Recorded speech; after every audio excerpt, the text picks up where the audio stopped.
Hey everybody, I thought I'd just make a quick little video for you to make sure that you all understand what to do. So pretty much this was developed as a K through 2 training, and it wasn't specifically graded towards any specific grade. So when you look at this, pretty much there's going to be all these different, first thing you really want to talk about is that the content has changed this year for whatever grade level you're training, whether it's kindergarten, first or second. You just go over that so the teachers are aware of our new order. And then this slide is really just here to talk about how HMH developed the new program through the 3 dimensions of learning. So all you're doing is explaining, they use disciplinary core ideas, cross-cutting concepts, and science and engineering practices throughout the curriculum.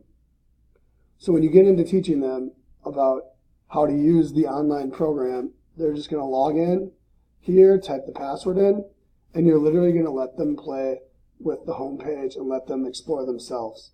They shouldn't have a problem finding this content while they're doing it, whether it's the walkthrough, noticing different pages like this.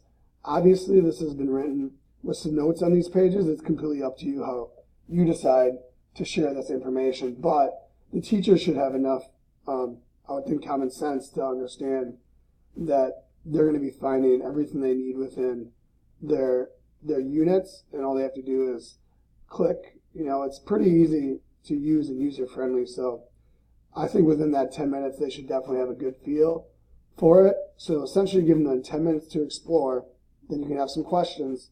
If there's no questions, just move on to the 5E instructional model. Again, some teachers may need this reviewed, so review this with them, what the 5Es are, and you will then engage within a 5E lesson.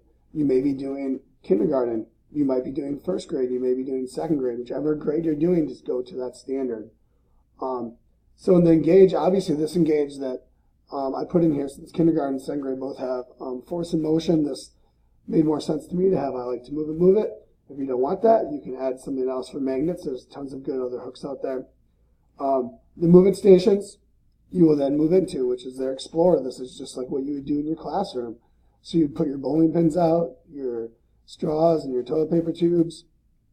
The way I incorporated the magnets was by having 2 of the stations magnets. Clearly you can make these other stations into magnet stations by just having various other experiments. Then you go through the explain, kind of discuss what they learned, why they're at it. And now you're talking about while they're exploring that the HMH does include engineering challenges within the content, the new content.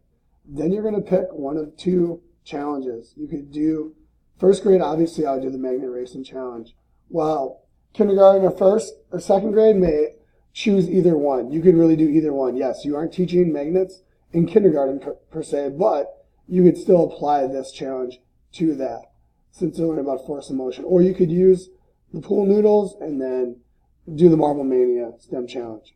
And then the last but not least, you've got your evaluate, and these are some examples of some probes that teachers can find on CTLS Teach. So your really quick show CTLS Teach, you'll show them the workspace, you'll show them where they can find the standards that Christian asked us, and that is really it. You can close however you want. You can choose to use this video or do whatever works for you. I hope this helped you out in understanding the differences between the grade levels. Really, first grade, you may have to make some more changes, or maybe you don't even do stations. Maybe you just do 2 activities with them, or you just engage them in this challenge. It's completely up to you how you do it. We really want the teachers to know what the 5E methodology is, because the HMH is using that, as well as all the lessons that teachers will find within CTLS use that same structure. Within the folder, this lesson right here gives you step-by-step instructions on how to teach the actual PowerPoint itself, essentially. So have fun and enjoy.